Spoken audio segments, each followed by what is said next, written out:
Hello everyone and welcome back to our channel. In this video, we will talk about the chapter number 8 of class 12, that is Human Health and Diseases. So before we proceed with this video, let us first revise what we have studied in the earlier videos. Since the previous video, we have been talking about cancer. So the question arises is, what is the cancer? It can be defined as the uncontrolled cell division. The normal cells have the property of contact inhibition, but the cancerous cell tends to lose this ability. मतलब कि जो normal cell होती हैं उनके पास contact inhibition की property मौजूद होती है. कॉन्टैक्ट इनिबिशन का मतलब होता है कि जो सेल्स आपस में अपनी जो सराउंडिंग सेल्स हैं उनकी कितनी ग्रोथ हो रही है, कितना उनका डिवीजन हो रहा है, इस चीज़ का ध्यान रखती हैं और इसी को हम कॉन्टैक्ट इनिबिशन बोलते हैं. पर जो कैंसरस सेल होती हैं उनके अंदर ये कॉन्टैक्ट इनिबिशन की जो प्रॉपर्टी है वो ख़त्म हो चुकी होती है. यानी कि जो भी सेल जो कैंसरस सेल है वो अपनी जो ग्रोथ है वो कंटिन्यूएशन में जारी रखेगी, उसकी ग्रोथ कंटिन्यूअसली होती रहेगी. और जैसे जैसे इसकी ये जो ग्रोथ होती रहेगी तो इसे क्या बना लेंगी, मास बना लेंगी सेल्स का. क्यों? क्योंकि वो डिवाइड होके अपना नंबर तो इंक्रीज़ कर रही हैं पर वो किसी एक पर्टिकुलर चीज़ के अंदर डिफ्रेंशिएट नहीं हो रही हैं. और वो जो उन्होंने सेल का मास बनाया है, मास यानी क्लस्टर, और अगर हिंदी में बोले तो गुच्छा, तो अगर उन्होंने ये जो सेल का मास बनाया है उसको हम क्या बोलते हैं, ट्यूमर बोलते हैं. अब ये जो ट्यूमर है वो दो टाइप की हो सकती है. पहली है बेगनाइन और दूसरी है मैलिग्नेंट ट्यूमर. दोनों के बीच में जो सबसे मेन डिफरेंस था वो ये था कि जो बेगनाइन ट्यूमर है वो जिस भी लोकेशन पे वो ट्यूमर हुई है वो सिर्फ वहीं तक सीमित रहती है, वो आगे जो दूसरे सेल्स हैं वहाँ तक माइग्रेट नहीं करती है. वहीं अगर हम मैलिग्नेंट ट्यूमर की बात करें तो इसकी जो सेल होती हैं वो प्रोलिफरेटिंग होती हैं और ये जो इनकी जो मैलिग्नेंट ट्यूमर्स वाले की जो सेल होंगी उनको हम नियोप्लास्टिक या फिर ट्यूमर सेल भी बोलते हैं. ये जो सेल हैं बहुत जल्दी जल्दी डिवाइड करती हैं और दूसरे एरियाज़ के अंदर इन्वेड भी करती हैं और जो उसके आसपास वाली जो सेल्स और जो टिश्यूज़ हैं उनको डैमेज भी कर देती हैं. इसके अलावा इसके पास जो एक और प्रॉपर्टी प्रेजेंट होती है वो है मेटास्टेसिस की प्रॉपर्टी. मेटास्टेसिस का मतलब ये होता है कि ये जो कैंसरस सेल हैं ये माइग्रेट कर पाती हैं. ये जो इस टाइप का ट्यूमर है ये ब्लड के थ्रू बॉडी के अलग अलग हिस्सों तक माइग्रेट होके वहाँ पे भी जो ट्यूमर है उसकी फॉर्मेशन शुरू कर सकती है. इसीलिए ये जो मैलिग्नेंट ट्यूमर है ये बहुत ज़्यादा फैटल है, बहुत ज़्यादा नुकसानदायक होती है बेगनाइन ट्यूमर के कंपैरिजन में. अब हम पढ़ेंगे कॉज ऑफ कैंसर कि किन किन चीज़ों की वजह से कैंसर फैल सकता है. The transformation of normal cell into cancerous neoplastic cell may be induced by the physical, chemical और the biological agent. तो कोई भी नॉर्मल सेल अगर वो कैंसरस सेल के अंदर ट्रांसफॉर्म हो रही है, क्योंकि ज़्यादा कुछ तो करना ही नहीं है कैंसर सेल के अंदर बनने के लिए, सिर्फ अगर कॉन्टैक्ट इनिबिशन वाली प्रॉपर्टी अगर लॉस्ट हो रही है तो वो सेल क्या बन सकती है, ट्यूमर की फॉर्मेशन कर सकती है. तो ये जो नॉर्मल सेल हैं ये नियोप्लास्टिक यानी कैंसरस सेल के अंदर कन्वर्ट हो रहे हैं. ये 3 एजेंट की वजह से हो सकते हैं. वो एजेंट फिजिकल भी हो सकते हैं, केमिकल भी हो सकते हैं और बायोलॉजिकल एजेंट भी हो सकते हैं. These agents are called carcinogens. और इस टाइप के एजेंट्स जो कि नॉर्मल सेल को कैंसरस सेल के अंदर ट्रांसफॉर्म करवा देते हैं उनको हम क्या बोलते हैं? कार्सिनोजेंस। बहुत बार पूछा जाता है 1 नंबर के केस में कि व्हाट इज कार्सिनोजन। तो carcinogen can be defined as the physical, chemical or the biological agents that transform the normal cell into the cancerous or neoplastic cell. The ionizing radiations like X-rays and gamma rays and non-ionizing radiations like UV cause the DNA damage leading to neoplastic transformation. तो जो radiations आती हैं, for example x raise हो गई या फिर gamma rays या फिर यूवी रेज वगैरह, क्या करती हैं? डीएनए को डैमेज कर देती हैं। डीएनए को डैमेज करने का मतलब क्या है? कि डीएनए के अंदर अल्ट्रानेशन आएगी, यानी डीएनए का सीक्वेंस चेंज होगा, और उस डीएनए के सीक्वेंस के चेंज होने की वजह से जो नॉर्मल सेल है वो नियोप्लास्टिक सेल के अंदर ट्रांसफॉर्म हो सकती है। तो यानी कि आयनाइजिंग रेडिएशन की वजह से भी हो सकता है और नॉन आयनाइजिंग रेडिएशंस की वजह से भी होगा क्या? एट लास्ट डीएनए डैमेज होगा, यानी कि डीएनए के सीक्वेंस के अंदर जो डीएनए के बेस पेयर हैं उनके सीक्वेंस के अंदर चेंज आएगा, और उसी चेंज की वजह से नॉर्मल सेल कैंसरस सेल के अंदर ट्रांसफॉर्म होगी। The chemical carcinogens present in tobacco smoke has been identified as a major cause of lung cancer. और कुछ केमिकल्स ऐसे कार्सिनोजन यानी कुछ केमिकल एजेंट्स प्रेजेंट होते हैं तंबाकू के अंदर, और जो लोग तंबाकू को कंज्यूम करते हैं, यूज़ करते हैं, उनसे जो लंग का कैंसर है उसके चांसेस बहुत ज़्यादा बढ़ जाते हैं। तो यानी कि हमने जो केमिकल एजेंट्स की बात करी थी उसके अंदर कौन सा एजेंट आ गया? टबैको उसके अंदर इंक्लूड हो गया, और इस टबैको के कंजप्शन की वजह से कौन सा टाइप का कैंसर हो सकता है? लंग के अंदर कैंसर हो सकता है। Cancer causing viruses called the oncogenic viruses have genes called viral oncogene. तो इस टाइप के वायरसेस जो कि कैंसर कॉज करते हैं, उस टाइप के वायरसेस को हम क्या बोलेंगे? Oncogenic virus. और उनके पास एक जीन प्रेजेंट होता है जिनको हम क्या बोलते हैं? वायरल ऑन्कोजेंस। मतलब इस लाइन का ये हुआ कि कुछ ऐसी भी वायरस होती हैं जो कि कैंसर फैलाती हैं, उन वायरसेस को हम क्या बोलते हैं? Oncogenic virus. अब कोई भी वायरस है तो उसके अंदर जीन्स तो प्रेजेंट होंगे, और उसके अंदर जो जीन्स प्रेजेंट होंगे ऐसे वायरस के अंदर जो कि कैंसर फैला रही है, उनको हम क्या बोलेंगे? वायरल ऑन्कोजेंस।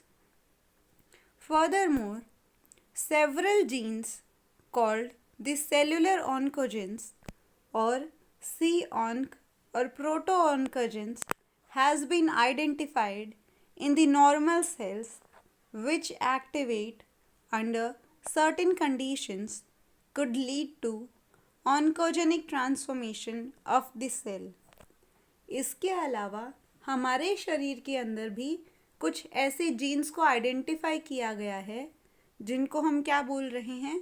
सेलुलर ऑन्कोजेंस, यानी कि जो सेल के अंदर जो ऑन्कोजेंस प्रेजेंट हैं वो, या फिर उनको हम प्रोटो ऑन्कोजेंस भी बोल सकते हैं। कुछ ऐसे ऑन्कोजेंस को आइडेंटिफाई किया गया है हमारे नॉर्मल सेल के अंदर, और कुछ ऐसी कंडीशंस हैं स्पेसिफिक जिनके अंदर ये जो प्रोटो ऑन्कोजेंस हैं ये जो कैंसरस सेल हैं उनके अंदर ट्रांसफॉर्म हो सकती हैं। यानी कि हमारे शरीर के अंदर इनएक्टिवेट फॉर्म के अंदर भी कुछ ऑन्कोजेंस प्रेजेंट हैं, कुछ ऐसी सेल्स मौजूद हैं जो कि ऑन्कोजेंस यानी ऑन्कोजेनिक जो सेल्स हैं वो बन सकती हैं। और सबसे ज़्यादा खतरा इनके केस में होता है स्टेम सेल के केस में। जो भी हम स्टेम सेल के ऊपर रिसर्च करते हैं उस टाइम पे क्या होता है कि जो स्टेम सेल है क्योंकि उनके अंदर तो जो बेसिक प्रोसेस होता है वो क्या होता है, डिवीजन का होता है। सेल डिवाइड करती है, डिवाइड करने के बाद क्या करेगी, डिफ्रेंशिएट करेगी। डिफ्रेंशिएट करने का मतलब होता है कि उनको अपना अपना पर्टिकुलर एक एक स्पेसिफिक फंक्शन दे दिया जाएगा। पर होता क्या है कि स्टेम सेल के केस में बहुत बार कि वो जो सेल डिवाइड तो हो रही हैं पर वो डिफ्रेंशिएट नहीं हो पाती हैं। अगर डिफ्रेंशिएट नहीं होगी तो वो क्या बन के रह जाएगा, एक क्लस्टर बन के रह जाएगा सेल्स का, और वही सेल्स नॉर्मली कैंसरस सेल बन जाती हैं। तो ये तो एक एग्जाम्पल था प्रोटोऑन्कोजेंस के डेवलप होने का।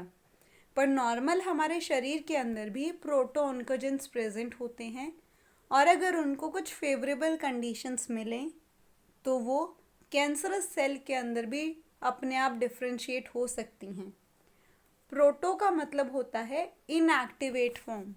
जहाँ भी किसी टर्म के आगे आपको प्रोटो वर्ड दिखे, इसका मतलब वो इनएक्टिवेट फॉर्म में है, उसको कुछ एजेंट्स के रिक्वायरमेंट है अपने एक्टिवेशन फॉर्म में आने के लिए।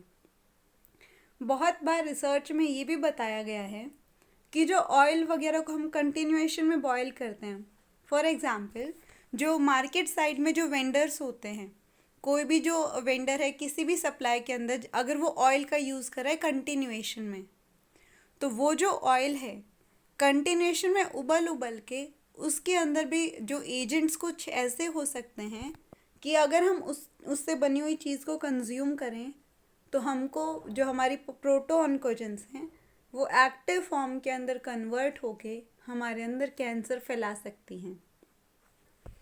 उसके बाद नेक्स्ट टॉपिक आता है cancer detection and diagnosis. The early detection of cancer is essential as it allows the disease to be treated successfully in many cases।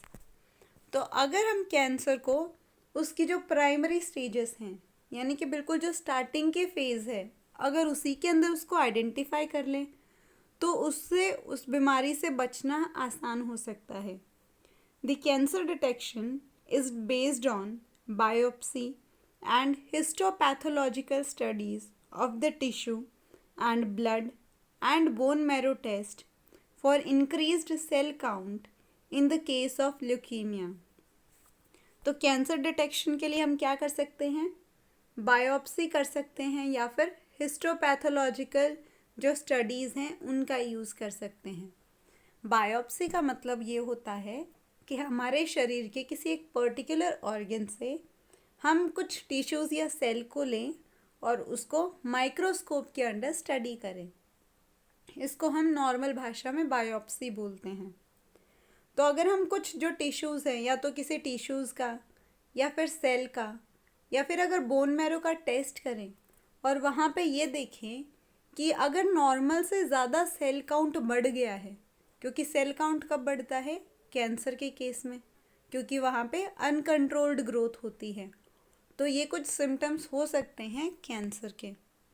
In biopsy a piece of suspected tissue cut into thin section is stained and examined under microscope histopathological studies by a pathologist.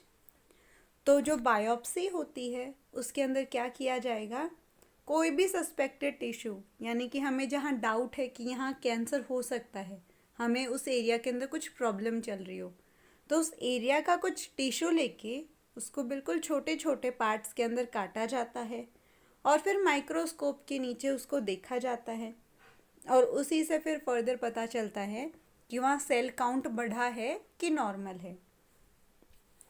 The techniques like radiography, use of X-rays, CT scan, the computed tomography, MRI, magnetic resonance imaging are very helpful to detect the cancer of the internal organs। तो cancer के detection के लिए हम किन किन technologies का use कर सकते हैं, हम रेडियोग्राफी का यूज़ कर सकते हैं, हम CT स्कैन की या फिर MRI की मदद भी ले सकते हैं। रेडियोग्राफी में क्या यूज़ होता है, एक्स रेज़ की मदद से जो कैंसर है उसको डिटेक्ट किया जाता है। सीटी स्कैन और एमआरआई की फुल फॉर्म क्या होती है? सीटी का मतलब होता है कंप्यूटेड टोमोग्राफी, वहीं एमआरआई का मतलब होता है मैग्नेटिक रेजोनेंस इमेजिंग। और ये कुछ टेक्निक हैं जो कि कैंसर के डिटेक्शन में काफ़ी हेल्पफुल हो सकती हैं। The computed tomography uses X-rays to generate a three-dimensional image of the internals of the object। तो जो सीटी स्कैन है उसके अंदर क्या होता है, एक्स रेज का यूज़ किया जाता है और उससे क्या होता है कि हमारा जो भी कोई इंटरनल ऑर्गन है, यानी जिस भी ऑर्गन का हम सीटी स्कैन करवा रहे हैं, उसी का 3D जो स्ट्रक्चर है वो हमारे कंप्यूटर ग्राफ्स के ऊपर आता है और उसी की फिर फर्दर स्टडी की जाती है। The MRI uses strong magnetic field and the non-ionizing radiations to accurately detect the pathological and the physiological changes in the living tissue। वहीं अगर हम MRI की बात करें तो MRI के अंदर जो मैग्नेटिक फील्ड हैं उनका यूज़ किया जाता है और इसके अलावा जो नॉन आयनाइजिंग रेडिएशंस हैं जैसे कि यूवी रेज वगैरह, उनका यूज़ किया जाता है और फिर अगर उस टिश्यू के अंदर कोई भी चेंज है उसको फिर अच्छे से स्टडी किया जाता है। Antibiotics against cancer specific antigens are also used for the detection of certain cancer. इसके अलावा कुछ एंटीबॉडीज़ जो कि कैंसर के केस के बाद में जनरेट होती हैं हमारे शरीर के अंदर, तो ऐसी एंटीबॉडीज़ को देख के भी, उनको डिटेक्ट करके भी हम पता लगा सकते हैं कि हमें कैंसर है कि नहीं है।